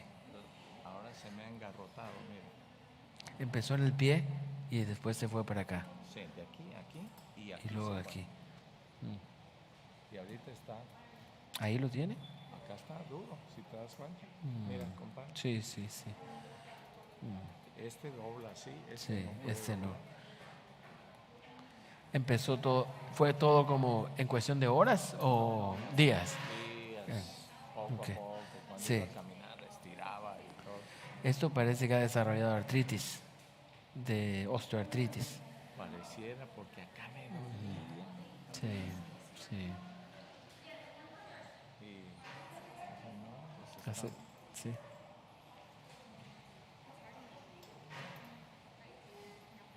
Sí.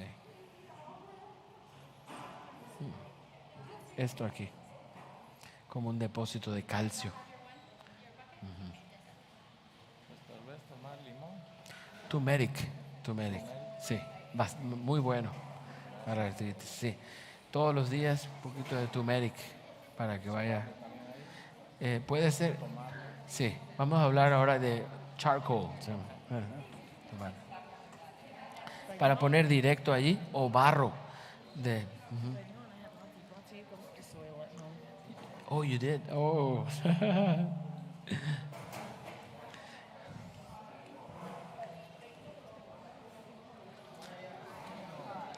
Okay, so do we?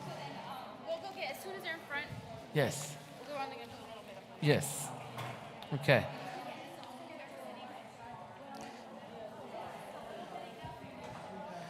All right. So the hot water is coming with banana, with the orange peel and the eucalyptus oil.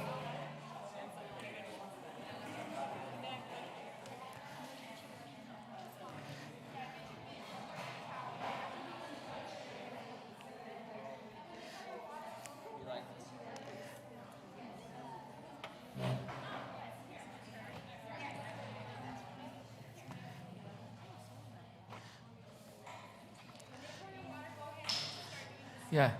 So Lorena, if you want to explain how you did it.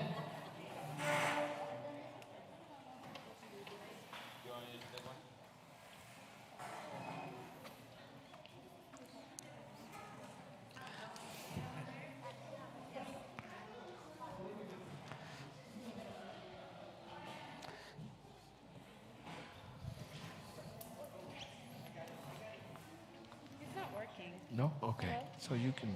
Yeah, I'll just yell.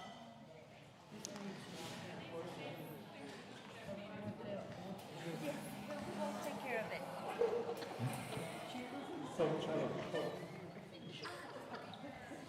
Okay. Oh, it's working. Okay, so what we did is we put a pot of water and then let it boil. And after it's boiling, then we threw in some lemongrass. I'll tell you, lemongrass it helps prevent bacteria and yeast. It contains substances that are thought to relieve pain, swelling, reduce fever, improve levels of sugar and cholesterol in the blood. Okay? And then we also put ginger. And ginger is good for asthma, chronic inflammation in the airways. And also we put orange peel. And orange peel has limonene, and it's one of the most common terpenes found in nature and may offer several health benefits.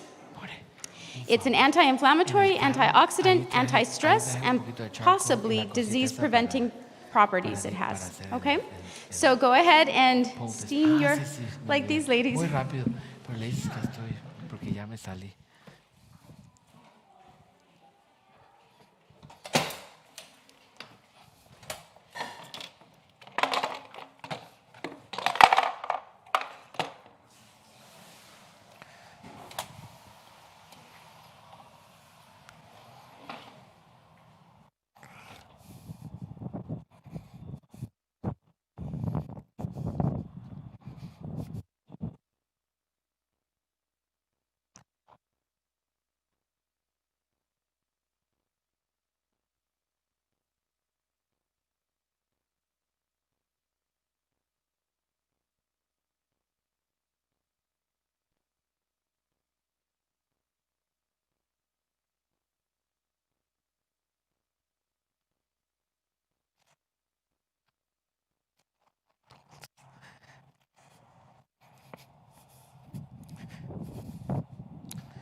the. How long do we leave our heads covered? 10 to 15 minutes. 10 to 15 minutes. There you go.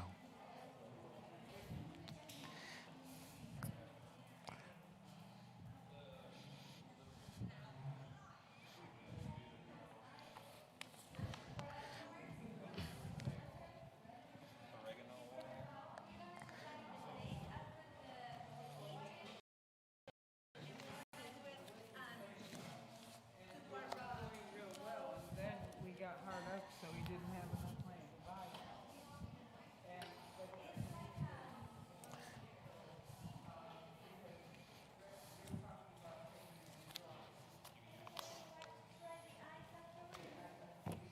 ¿Este qué es, hermano?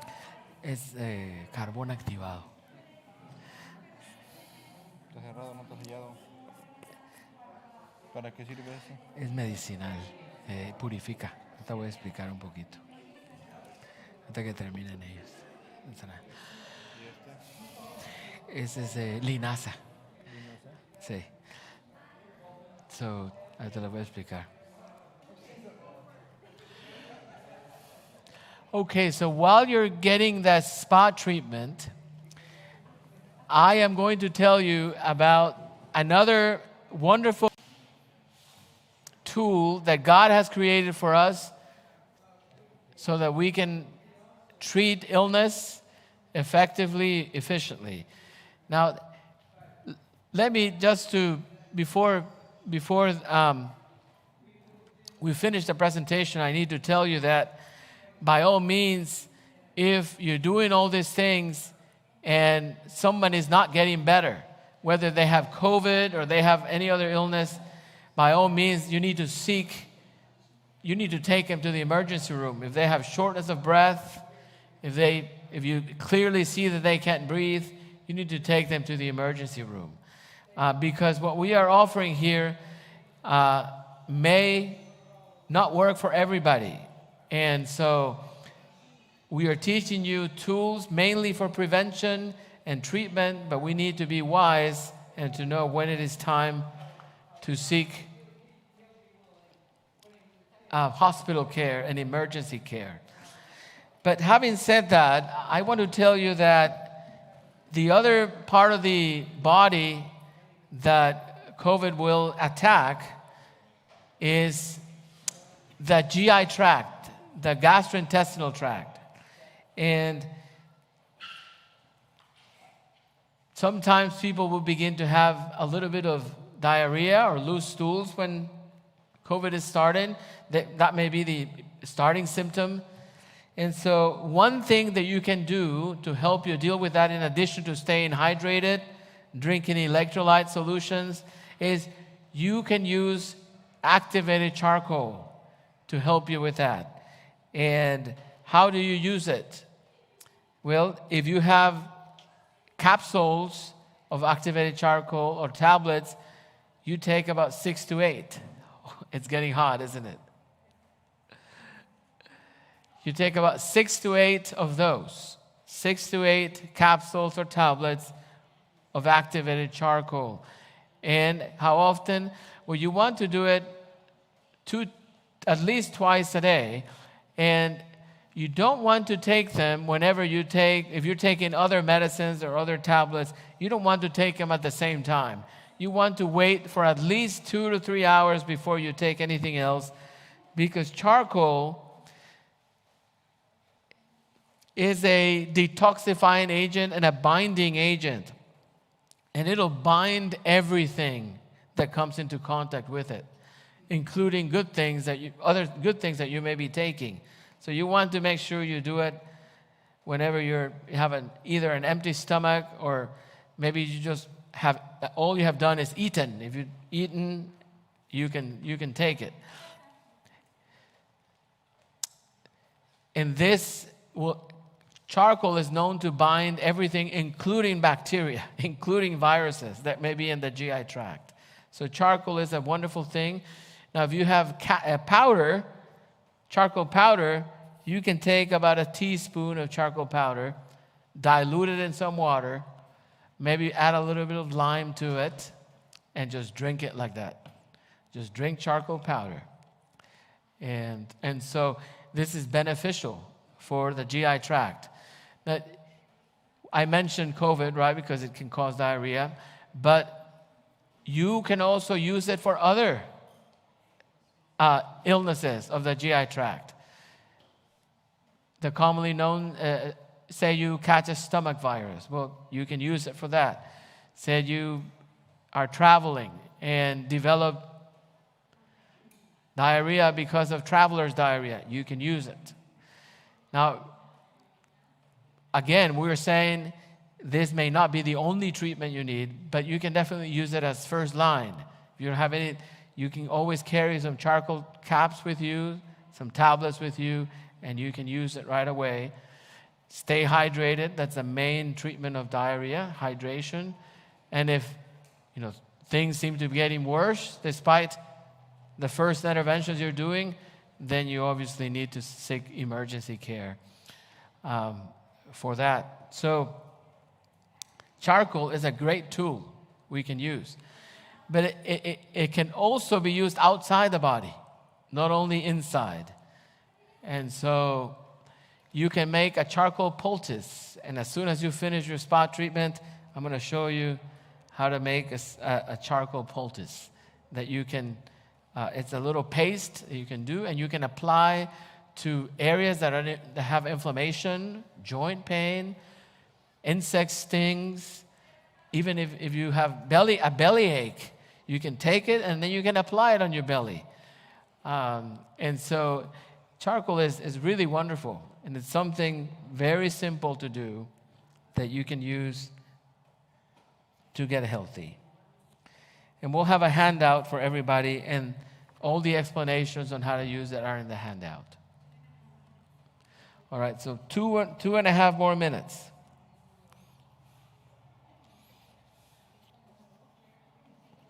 Would you give me some water to do the poultice? Okay. Jordan, no cheating.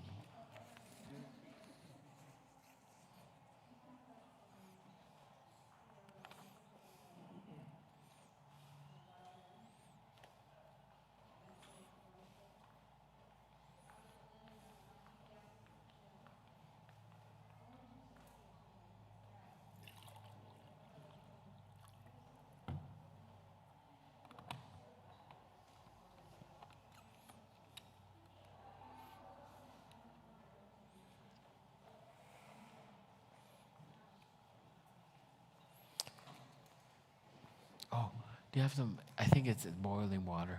You need to, do you have water?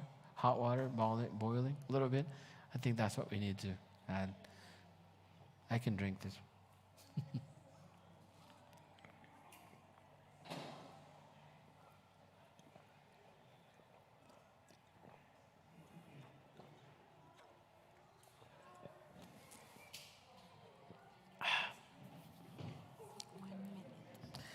Okay, 1 minute.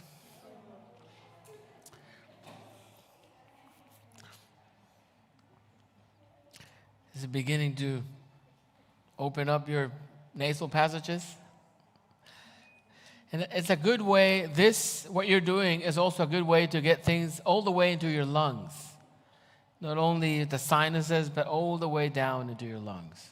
Break up phlegm, mucus, congestion. You can certainly do it.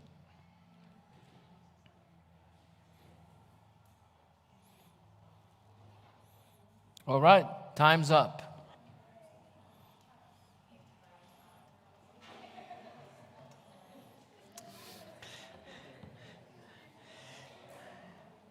How did that feel? ¿No es demasiado? ¿No es demasiado? Déjame echar un poquito ahí, entonces, para...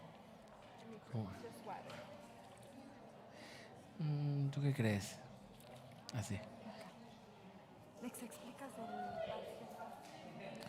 Okay. So what you're going to do with the ice is you're going to kind of peel half of it, tear off the half of the styrofoam around, so then you'll have like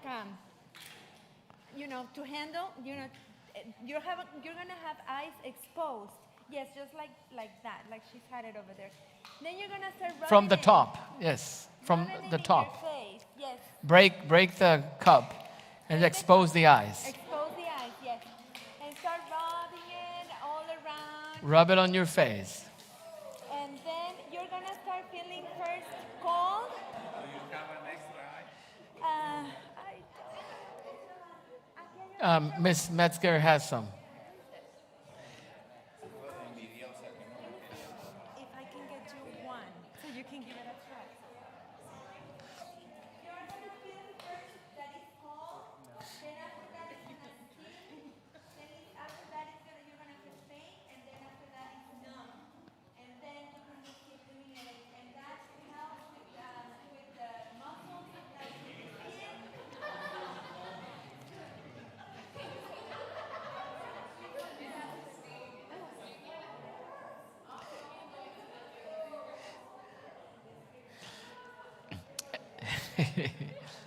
And she says first it stings, then it causes a little bit of pain, and then after that you don't feel anything. That's your eyes, though, right? Yeah, it locks in the heat. And locks the heat. Locks the heat in. It locks the heat inside. Massage with that. I mean, it doesn't feel good at the beginning, but once it's numb, it actually helps relieve the pain.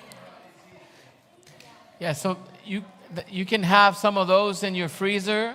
If you get a back spasm, if you're fighting an ache somewhere, you can just take that and rub it on till it goes away. Now, a doctor that lived many years ago, John Harvey Kellogg, he was very skilled and advanced in all these remedies. He would use them at the sanitarium. And he said, one of the best ways to know if something works or it doesn't is the patient will tell you if it feels good or if it doesn't. So he said some people may actually not get better with this or that. They will tell you. He says, use the patient. The body, people know their body better than anyone else. So whatever feels good, it's probably going to help them. Whatever doesn't, it's not going to help them. So that rule, I think, is a very wise rule. If you're doing something and you're like, no, this is just not feel, don't do it. If the ice on your muscle, tight muscle, is going to help, it will help. You will start feeling, oh, it feels good, it feels better. I'm getting better. That's a good rule to follow. So the handouts are here. Hydrotherapy handout.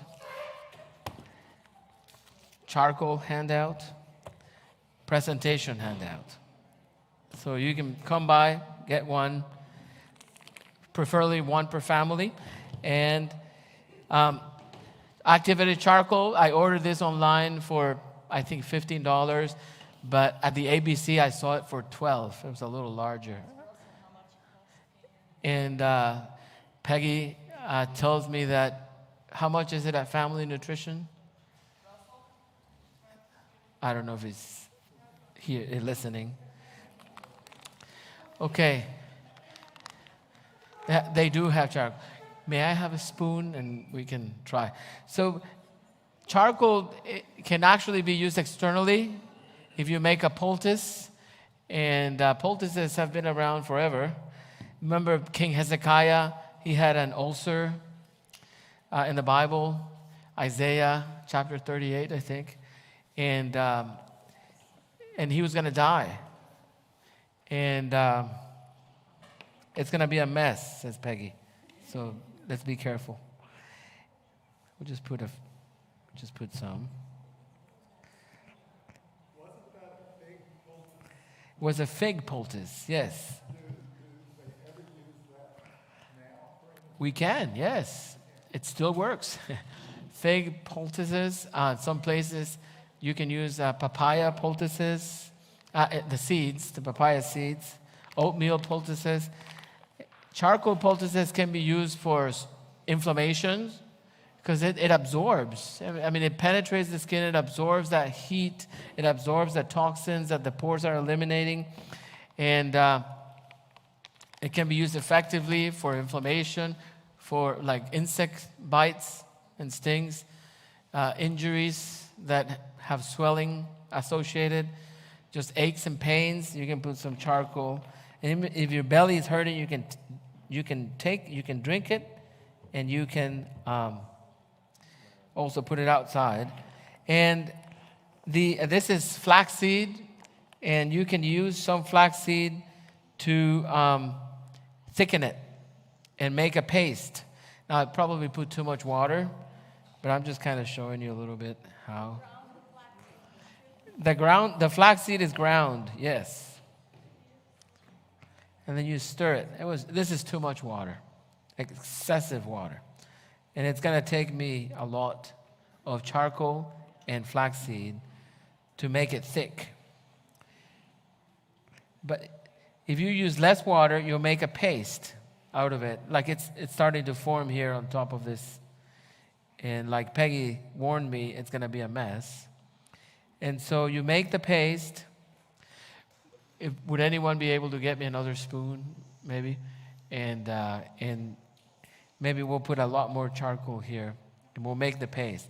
So once the paste is made, you want to spread it over a paper towel. And then you want to apply it directly on the area. You want to cover it with a dry towel, and then you want to wrap it with some plastic or something. And then you can sleep with it on or whatever, the whole night or hours, and you can leave it on there.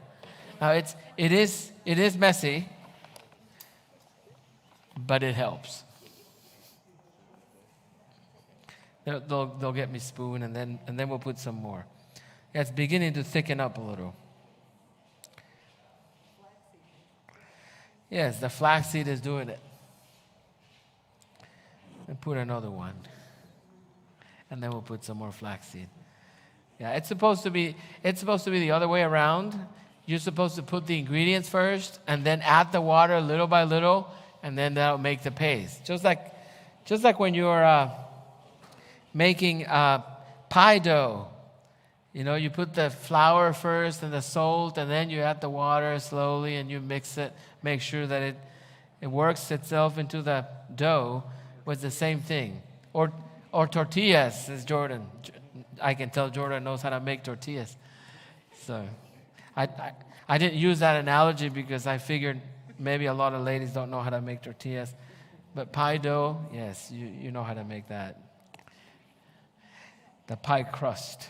Okay, so it's do we have any volunteers, Peggy? No? Okay. There. So the paste is coming now. It's coming along. Now this is true black right here. There. Okay, so you leave it sitting for a little bit, and then it'll become thicker because flaxseed, the more it sits, the thicker it becomes. So it's becoming very thick now. And you can pass it around so you can see. Yeah, you can just pass it around. This is probably not as thick as it should be, but if you let it sit a little longer, it'll become thicker. Then use a paper towel or a cloth, and that's where you spread it. You apply it directly on the skin.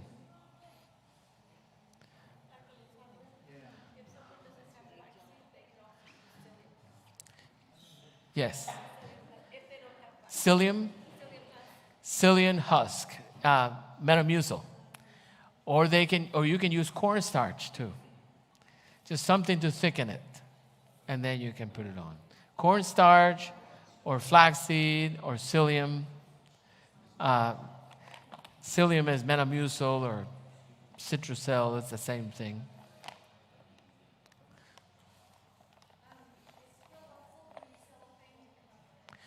So cellophane, yes. Yes, saran wrap or cellophane, yes.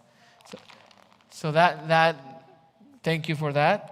Yes, yeah, that food wrap that you can use that to wrap it. All right. So if you ever buy flaxseed, keep it in your freezer. It doesn't freeze, but it stays. It doesn't go stale.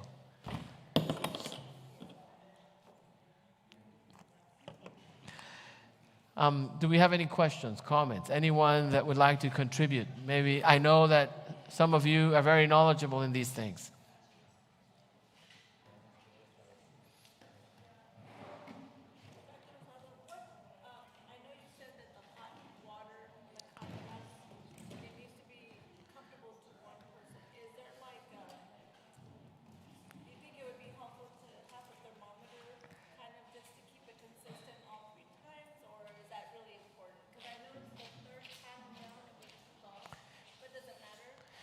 Right. So yes, if you have one of those nice thermometers that you can put there and kind of keep your temperature where you want it to be, yes, by all means. Yeah, you can do that to keep it consistent, to keep it constant. But the idea is you can put something in there like an oil that will vaporize, you'll breathe that in, your body's absorbing heat, is boosting that immune system. That the contrast causes blood to slow down, circulate faster. So it's clearing the nasal passages, clearing the airways, that increase the circulation. So that's what we're looking for. And when you put oils and they generate the vapor, it'll go into your lungs.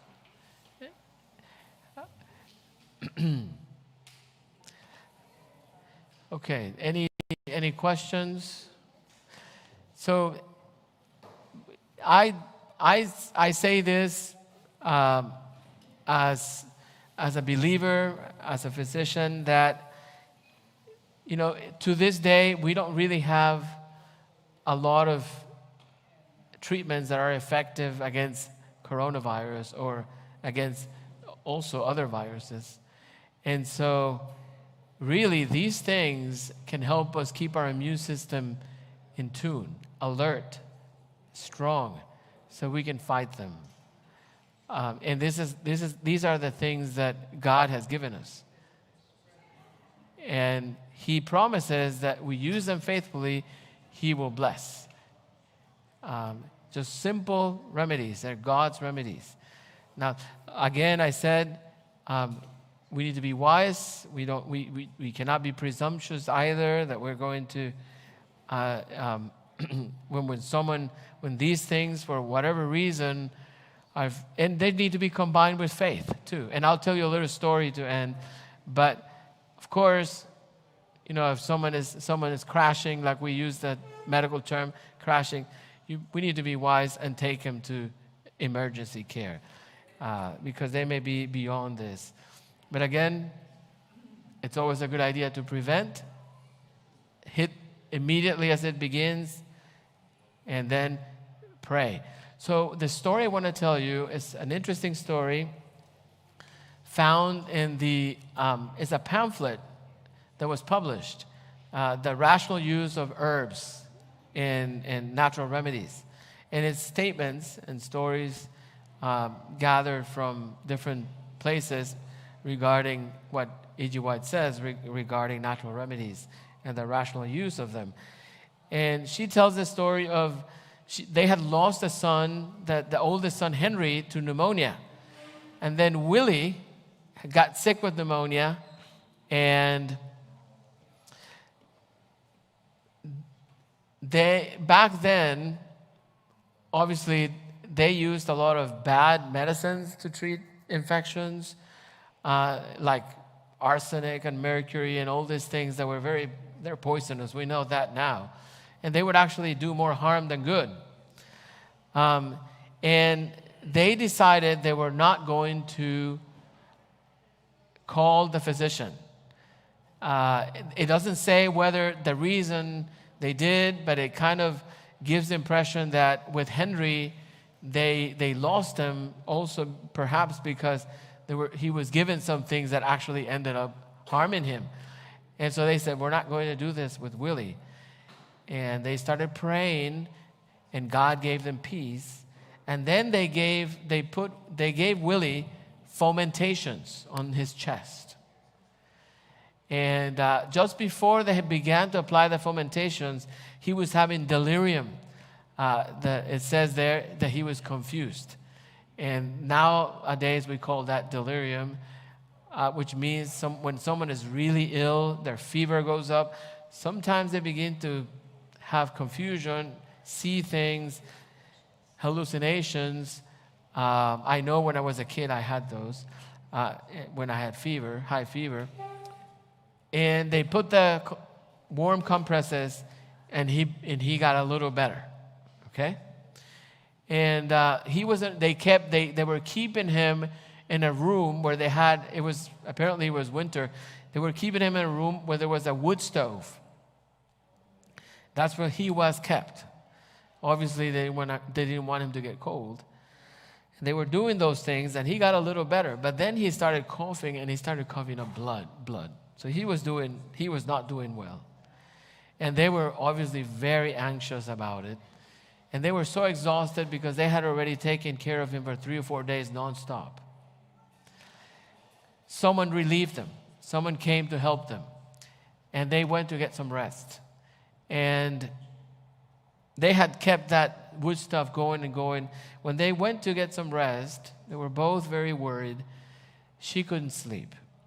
And she felt like she was very short of breath. She couldn't breathe and couldn't sleep. And finally she got up and opened up some door, and some fresh air came in, and then finally she was able to sleep and fell asleep. And while she was sleeping, and all this time they had been praying and praying and praying. While she was sleeping, she had a dream. And in this dream, she saw a doctor, a very caring doctor, standing next to her son. And in the dream, he told her, don't worry, he's about to get through the worst. But he said that just as she had felt better when she opened that door to let some fresh air in, and she was able to fall asleep, he said that is what he needs. He says the only thing he's been surviving on is the little air, fresh air that can get in through the cracks. You need to open up the windows and let some fresh air in. And so they immediately did that, and he did get better. And we know Willie lived, to be an older man. So 3 natural remedies there. Water, heat, warm compresses, fresh air, and trust in God. Because all through this, they were praying and praying and praying.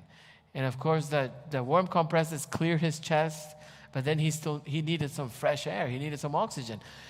In the dream, he also mentioned, the man speaking to her, that the wood stoves the fumes were full of poison, and they needed to be careful not to be breathing that. And of course, we now know those, if they're not well, the ducts are not well, they can produce carbon monoxide. And so we do need fresh air.